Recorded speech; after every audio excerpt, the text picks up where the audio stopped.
Hey everyone, welcome to another episode of Dirt Nap City, the podcast about interesting dead people. And I'm super happy to have such a great and interesting partner as the living Alex Milam. Alex, how are you? Hey, what's up, Kelly? We talked a little bit about the air in our last episode, Yeah. and this time I want to talk to you about the sea. Oh, the sea. Yeah. All right. We talked about the sea when we talked about Shackleton. Yeah, true. We talked about the sea when we talked about who else was on the sea? Anybody else? Any other seafaring people? Oh, Napoleon.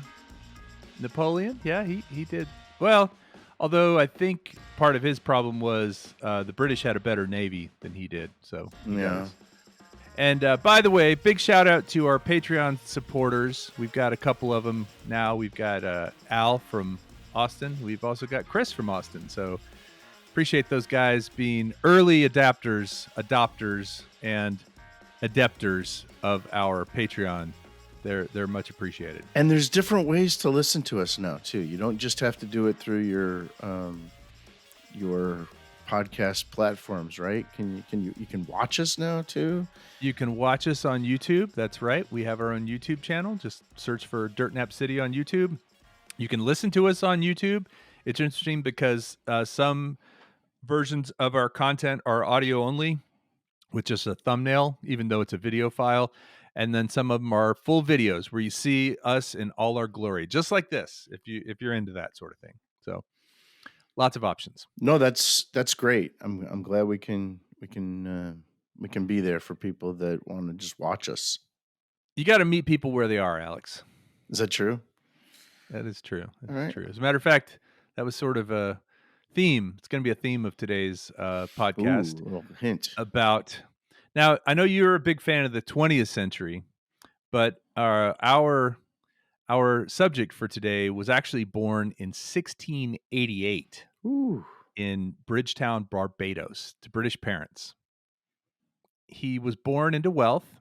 He inherited land and a sugar plantation. His parents died when he was 6, and he inherited all those things. Are we talking about Alexander Hamilton? No. I don't know if he was born in Barbados, or I know he was born in the Caribbean. I don't know if it was Barbados, but no. Good guess though. And this might have been a little too early for Alexander Hamilton, actually, 1688. Yeah, that's true.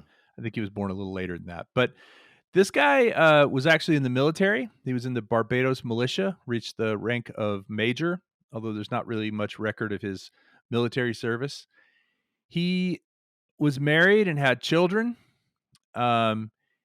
He became friends with some people that were even more famous than him. But in 1717, at a very young age, still in his 20s at that point, I guess he was 29, he actually left his wife and children for a life of crime. Oh, we must be talking about some sort of pirate. Oh, yes, we are about some sort of pirate. Like, I'm glad you're doing this because I get all the pirates mixed up. Let's see, you got Blackbeard. Yeah. You got Bluebeard. Yeah. Oh yeah. Redbeard. You got all the beards. Yeah. Frank Beard from ZZ Top. Right. Mr. Beard, who was my Mr. Beard was my 6th grade teacher. Yeah. Mr. Beard. Chris Beard, former Longhorn basketball coach.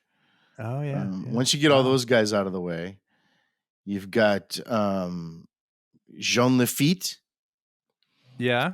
You know that Long John Silver was a fictional pirate. He wasn't a real pirate. Okay. And I didn't know that, I don't think. Jack Sparrow, I think he was also a fictional pirate. Captain Hook. Captain Hook was also a fictional pirate. Dr. Hook. Dr. Hook was a real musician. See, Rock and Roll is Dead. Yacht Rocker, I think, Dr. Hook. Yeah. No, that's I thought, oh yeah, is that right? He was a yacht rocker?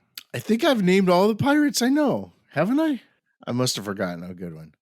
Well, this guy, as I said, he was actually friends with Blackbeard, but he was not as famous as Blackbeard by any means. He was also not as good of a pirate. As a matter of fact, he was so bad that he actually ended up dancing the hempen jig December 10th on 1718 in 1718. Any idea what dancing the hempen jig is? No, is that like walking the plank? It's kinda like that, only with a rope. It's, getting hung. He Oh, was hung in 1718. He got caught, at the age of 30 years old in South Carolina. We're wow. talking about a guy known as the gentleman pirate. His name is Stede Bonnet. Steve Bonnet, the gentleman pirate. Stede, Oh, Stede. Steve Yeah, Bonnet. it's everything I've typed has been autocorrected to be Steve, but no, it's Stede Bonnet. All right. All right, let's hear about him. So you never heard of this guy? Oh, Wow, that's very rare that I ever get somebody you've never heard of. Well, as I said, Steve Bonnet was born into a wealthy English family on the island of Barbados, inherited sugar plantation, lots of land. He got married. He served in the military. He had a good education. He ended up having children. He ended up having actually three sons and a daughter. One of his sons died at very young age, but his other two and his daughter lived on. But when they were about 5 years old, he actually abandoned them for a life of piracy. He decided he'd had enough and took off. Now, there's a lot of debate as to why he took off, but the most famous quote was that he had discomforts in a married state. so today we would call this wanderlust, right? Yeah, midlife crisis, mental health issues. Some people think, he again, he was one of the wealthiest men in Barbados, but he decided he wanted to be a pirate. Now, before we get into what he did, let's just talk about piracy for a second. It's been very much romanticized in the Oh movies yeah. and books and all that sort of thing. But really, he lived right in the romantic age of pirates and in the romantic location for pirates. Because today you have pirates like these guys off the coast of Somalia that are attacking ships. hmm Um, their life doesn't look very romantic, I don't think. No, not at all. He was more of the Jimmy Buffett style of being a pirate, right? As a matter of fact, there's a big question about why pirates had parrots. If you think, because aren't Jimmy Buffett fans called parrot heads? Oh yeah. No. So you know why they kept a parrot? Why? It's like a joke. No, for real. They did keep cats and dogs on ships to keep rats away, and kind of dogs could be enforcers and defense mechanisms, and cats would keep the rats away. But a parrot was just a status symbol. It was colorful. It was bright. It was bling. It was like pirate bling. Yeah, I mean, if you were about to walk into a seafood restaurant and there's a statue of a pirate with a do rag, an eye patch, Yep. um, a colorful suit, and he doesn't have a pirate, they probably don't have good fish tacos. Doesn't have a parrot. Yeah, You if said he doesn't have a doesn't, pirate. I was You talking walk about into the a parrot. parrot restaurant and he doesn't I have was a talking pirate. about the. I was talking about the parrot. If he doesn't have a pirate with him, fish tacos are bad. It was very much a status symbol to have a parrot. But if you think about it, a lot of people think that why would this guy run off and become a pirate? The big thing is a lot of pirates at that time were escaped slaves. This was on the East Coast of the United States. And this was happening like all over the Carolinas, all the way up into New York, and all the way down into the Caribbean. Um, but the escaped slaves saw it as a way to get away from slavery. And even though it was a rough life, they had a chance to earn a reputation. There were a lot of people of color that were pirates at that time, and a lot of it was because they had escaped slavery. So they would escape slavery and just basically live on the water on their ships and just um, that was the. I mean, they weren't trying to go to the mainland, right? They were just No, they were just looking for a way to make a living, yeah. to sort of be able to earn their rights, and that was the thing is the pirates' code was very much about kind of earning the right to move up the ladder, right? To start out low and to move up the ladder. But another reason that a lot of people kind of saw piracy as a thing, and this is something that they suspect might have been a reason for Stede Bonnet, was the dislike for the British government at the Mm. time, and this was a way for them through fighting with these merchant ships and taking these merchant ships. It was a way to kind of wag a finger at the British Empire. Yeah, and this is several years, almost a century before The the Revolution. Revolutionary War. Yeah. Yeah. So Stede Bonnet, like I said, he's got kids, he's got a wife, he's got a sugar plantation. He's doing pretty well. He says, "Forget all that," and he goes out and builds a ship. He has a ship built for him. It's called the Revenge. It's built with 10 guns on it, and it's a sloop. Now, do you know what a sloop is? No, but that's an awesome name for a ship, the Revenge. Especially if you just left your wife and kids. That's really, I mean, he was really all in.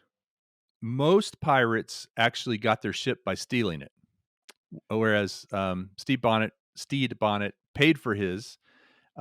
He also paid his crew a wage, which was unusual. Most of the time, they were paid based on performance, meaning they got part of the booty after a good raid.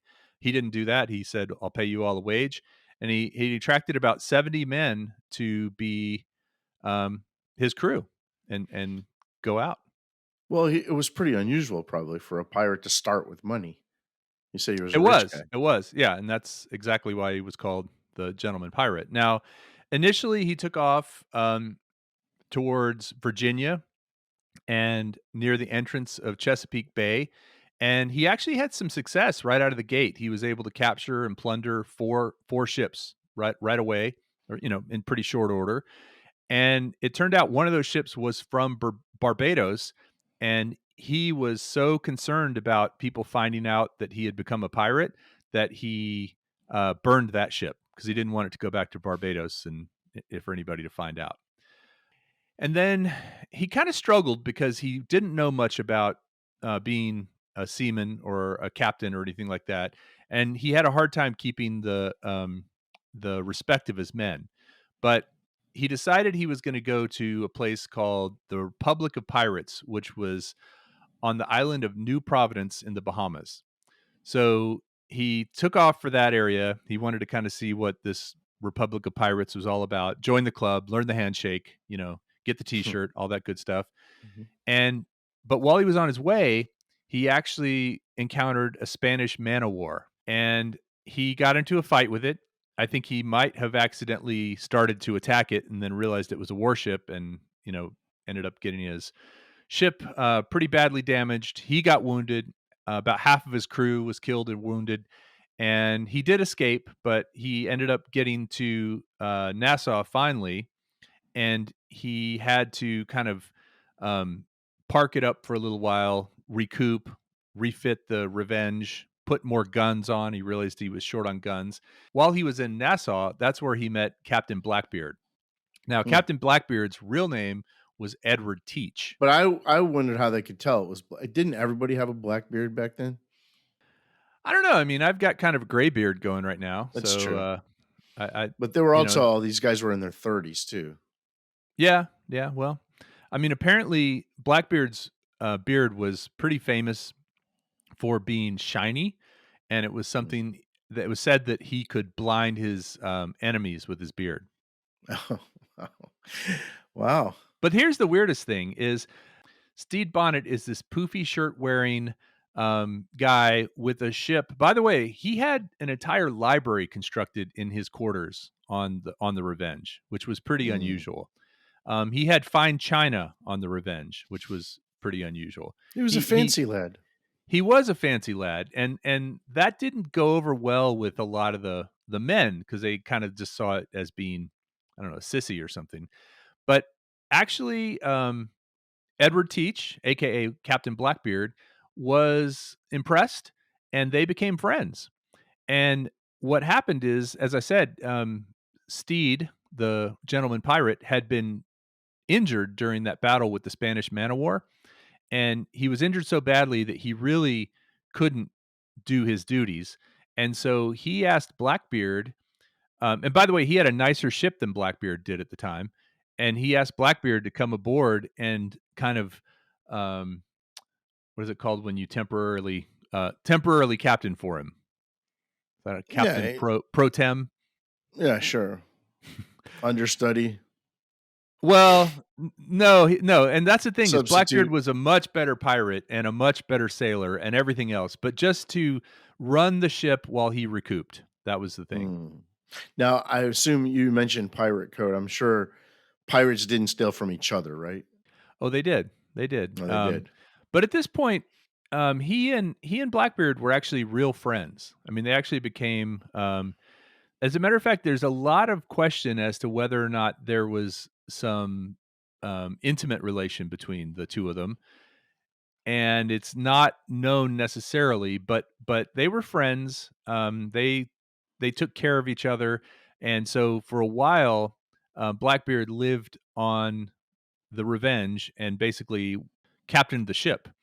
Now, in this whole thing about the relationship they had, there was this thing at the time called matelatage. You ever heard of matelatage? Mm-mm. So it's this agreement that men would have, and it was pretty big with pirates from Europe, but it happened in the Caribbean as well. But they would decide to go into sort of a domestic relationship. Um, and it meant that if one of them died, the other one would kind of take over their things. Hmm. And it was kind of like a same sex marriage. And it came from the word matey, ahoy matey. Sure. So matelatage was something that people would do to say, basically, if I die, you get my stuff. And if you die, I get your stuff. Wow. And they would look out for each other. And if you think about it, they were at sea a lot, right? There weren't a lot of Right. women at sea, Right. and nobody's really sure what the nature of that relationship between Blackbeard and Bonnet was, whether it was you know just good friends or a little more than that. But ultimately, Blackbeard took over his ship, was in command of it for a while, and they had pretty good success. As a matter of fact, they immediately went up to Delaware Bay after he and Blackbeard had become friends and Blackbeard took over. They went up to Delaware Bay and plundered 11 ships successfully. Now, one of the captains from one of those ships survived and was interviewed later and asked about Bonnet, and he described him as walking the deck in his nightshirt, lacking in any command and still unwell from his wounds. it's a, that's not a glowing review. So they continued plundering ships up and down the U.S. Seaboard, and in 1717, in November, they captured a ship called the La Concorde, and it turned out to be a French slave ship, La Concorde. Do I have a question? Just a point of clarification. Do pirates are they pretty close to the coast? Yes. Just waiting for people about to come in, so they're not going away because otherwise you would never find anybody just out in the sea, right? No, no, they were typically very close to the coast. As a matter of fact, they spent a lot of times at the mouths of rivers that drained into the ocean or in ports because they were raiding shipping vessels, right? Or Right. they were raiding trading vessels, cargo ships. You have to be far off out enough where the Coast Guard or whatever they called it didn't get them. Like the although there was no U.S. back then, so it was pretty wild. Yeah, it was wild. Anyway, they did capture this slave ship called the La Concorde, and what's interesting about that is Blackbeard actually ended up freeing a lot of slaves, because when they captured a slave ship, they would release the slaves from their cargo hold. I mean, they were all chained together, right, being shipped from Mhm. wherever to to the Americas to serve as slaves, or maybe being shipped over to another country from the Americas to serve as slaves. But a lot of those slaves decided they would join the pirates. They were given a choice. You can join the pirates or maybe die. I don't know what their options were. It wasn't that Blackbeard was an abolitionist. He just knew free labor was good labor, right? And that these people would have some loyalty to him for freeing them, I suppose. So they were still slaves, but they weren't working on No, no, plantations. I Well, you think, said free labor. well, free labor as in he didn't have to do any recruiting. They were just right there. And the way that they would get paid was when they plundered a ship, they would get part of the booty, right? Oh, they would. And so Okay. so they weren't necessarily paid day to day like Stede Bonnet's men were on a salary. That was very unusual. They were paid as they succeeded, paid on merit, paid on what they did. And then I believe that even um, pirates of color could move up the ranks. It was really based on how badass a pirate you were, not on your looks. Hmm. Hmm. Although your looks could maybe contribute to how badass a pirate you were, for example, Blackbeard with his shiny black beard that could blind his enemies. So after they captured this La Concorde, the French slave ship, brought on the slaves as crewmates, or maybe killed some of them if they didn't want to be pirates. But I mean, if you were if you were in the hold of a slave ship, some guys rescued you and said, "Join us or die." What would you say? Yeah, I'd probably join you. Yeah, yeah. So they ended up taking that ship, that French slave ship, and renaming it Queen Anne's Revenge. And that became Blackbeard's new ship. He took that one, and Bonnet went back in command of the Revenge. And so the two of them kind of did some um, two ship fighting, two different, the Revenge and the Queen Anne's Revenge. Um, did some fighting, some plundering. And then eventually Bonnet really messed up on a mission. Maybe he hid, maybe he didn't fight. I don't know what happened, but basically his crew lost faith in him and they joined Blackbeard on the Queen Anne's Revenge. At that point, Blackbeard said to Bonnet, "Look, you're a really you're a really great gentleman. You're not a great pirate, and I think you'd be better off to just be a passenger on this ship." And he basically took over the Queen Anne's Revenge and the Revenge, and Bonnet became a passenger slash prisoner, Jeez. a well taken care of passenger on board the ships. So yeah, I guess at that point you pretty much are a prisoner. Yeah, yeah, because his men had already kind of said, "No, we're not going to follow you anymore." And he Yeah. even told a few of his loyal crew that he wanted to get out of this life and go to Spain or Portugal and kind of live in exile. But um, Just had a lot of crises, like midlife crises, this guy. It seems oh like he yeah, was yeah. always looking for the next thing to do. Well, I mean, that's a pretty big leap that he took, and I think whether Yeah. he regretted it or not, he said he did. He said he sort of wished he could go back to a normal life, but he couldn't go back to Barbados because everybody knew at that point what he had done. What a weird life. What a weird decision to make. Yeah, yeah. The original decision is kind of the weirdest and the most understood or misunderstood because there's not really much documentation. How old was he when he did that? When he left his family? Oh, well, that was 1717, and he was born in 1688. So 12 plus 17, 29. Okay. 28. He didn't have a very long career as a pirate, by the way. So at this point, he's living on probably on the Revenge in his own quarters, but someone else has already been installed as the new captain. Like one of Blackbeard's henchmen is now the captain of the Revenge. He is sort of just a highfalutin passenger, maybe the object of affection for Blackbeard. We don't know yet, but um, there was an offer made by the governor of North Carolina, Charles Eden, to actually get clemency. I think I'm using that word correctly. Clemency is when forgiveness. He could be pardoned if he turned himself in, swore off pirating, and became a privateer. And the privateer would actually fight against the Spanish and their shipping interests. So, do you know what a privateer is? Well, I thought it had something to do with being a pirate, but no, I'm not so sure. Well, it does. It does. You're basically a government sanctioned pirate. You're Okay. paid to be a pirate, but you can only attack ships of the enemy.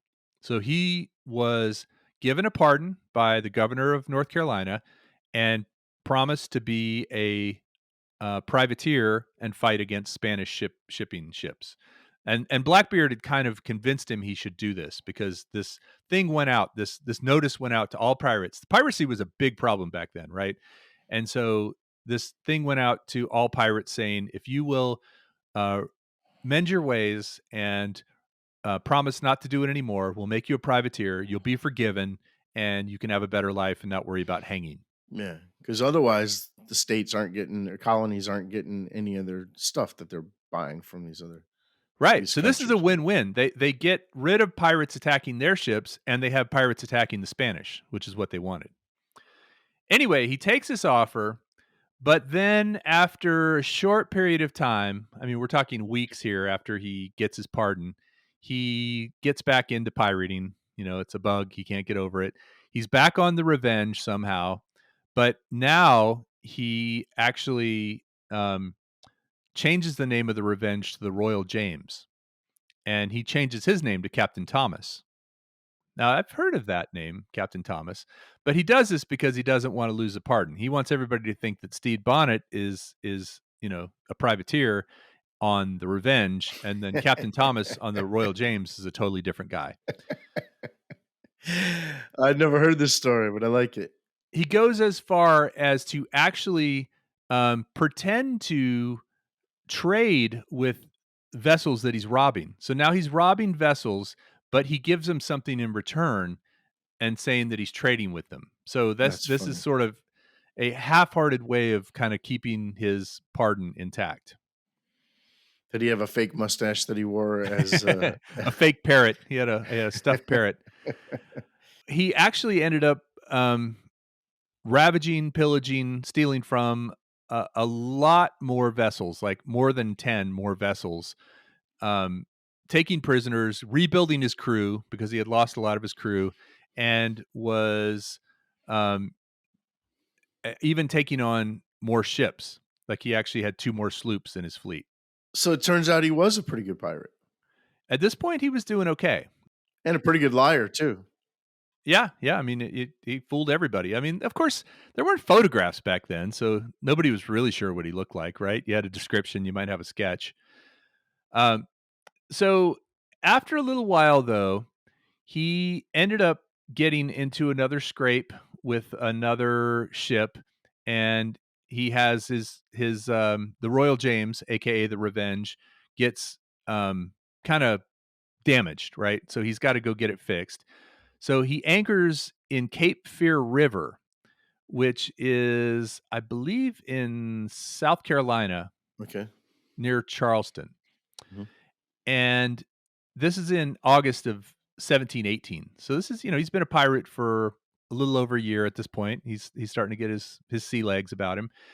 And what happens is he's anchored to do some repairs in the Cape Fear River, and word gets out that there's pirate ships anchored in the Cape Fear River, and uh, Robert Johnson, who is the governor of South Carolina, now before he was pardoned by the governor of North Carolina, now the governor of South Carolina sends out a guy named Colonel William Rhett to lead a naval expedition to fight these pirates and to go get them in the Cape Fear River. So Rhett arrives on September 26th with 2 sloops. They have 8 guns each. One was called the Henry and one was called the Sea Nymph. And he's got about 135 men. Bonnet at the time only had 45 men, and this Navy guy, Colonel William Rhett, has 130 men. So he's pretty outnumbered, like 3-1 kind of thing. On September 27th, Bonnet decided to try to escape out of this mouth of the river because he's trying to get back to the ocean and he's blocked. Rhett opens fire on him, and they get into this kind of, I guess you'd almost call it slow motion battle because Mhm. these are big ships that don't move very fast and they're only powered by the wind. So they have to Right. kind of like, hoist the mainsail and get the wind going in the right direction and then reload the cannon and put in the powder. And, nothing happens super quickly, I don't think. And most of the cannon shots probably don't hit. Yeah, yeah. It's a lot of hoopla. It's like the game Battleship where you'd miss and you miss and you You miss and then sunk you my hit. battleship. Yeah. Um, it is only even more crude, right? And so this goes on for about 6 hours, this battle between Rhett and Bonnet, and pretty soon the tide changes. Well, first of all, Rhett's ships get stuck in low tide and low water, in this river mouth, near the Atlantic, and then, Bonnet's ship gets stuck, but then Rhett's ship actually gets a high tide and is able to get out, and that's when they were able to, basically make the Royal James surrender. And so what happened is, Rhett had come, demanded surrender. Bonnet refused at first and threatened to shoot anybody on his crew who actually took the surrender. But the crew eventually won him over and raised the white flag. Now, you could raise the white flag. There was also a thing called raising the red flag. Are you familiar with what that means? So the white flag is surrender. Yeah. I don't know what the red flag would mean. When you raised the red flag, it meant you were going to give no quarter. And to give no quarter meant you would show no mercy in a fight. So basically, everyone would die. So when you did that, it was giving the other guys an opportunity to, back down, surrender, whatever. Um, or if you don't do it now, this fight is to the death. They didn't do that. That was what Bonnet wanted to do, but You can't bluff on that, by the way. You can't bluff. If you raise that red flag, it's over. once you raise the red flag, you can't raise the white flag immediately after. It's kind of there's no do-overs, right? It's part of the pirate's way. That would be that would be really, really chicken shit thing to do, right? And again, it's called giving no quarter. We're going to give no Yeah. quarter. We're going to give no mercy in pirate language. So at this point, the ship surrendered. They were all taken by Rhett back to Charlestown, which was actually called Charlestown at the time. 2 words. It's now Charleston. Funny how that happened.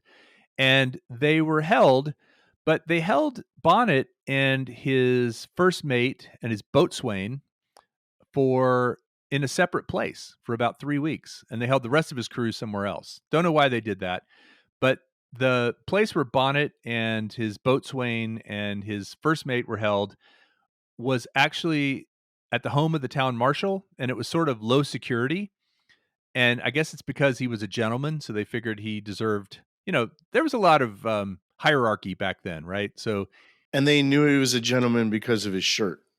That's the funny part. right, his puffy shirt. Well, I mean, they figured out who he was, right? They knew If at you this could get a point. hold of one of those shirts, you Right. immediately and a parrot. No, a parrot doesn't do you any good because a parrot means you're a blingy a pirate, but if you're a gentleman and you have one of these shirts, they knew who he was, they put him there, he escaped, and that really ticked off, the governor, who put a bounty of 700 pounds on his head, and he was eventually tracked down to a place called Sullivan's Island, and he was captured after Rhett and his men came in and killed the other men that were with him. He escaped with his boatswain and his first mate. They killed the boatswain and the first mate, and he also had a slave and a Native American with him, who he promised he would give them a good position on his next pirate ship if they came with him. They were all killed. Bonnet was not. He was taken to a more secure prison in Charlestown, and he was put on trial. Now, while awaiting trial, he actually kind of charmed the city of Charlestown, and there was somewhat of an uprising in his defense. People thought that he said that he had been a victim, that he wasn't really, he was a gentleman and he had been under the influence of Blackbeard and these other pirates, and Oh he gosh. hadn't ever meant to hurt anybody and all this stuff.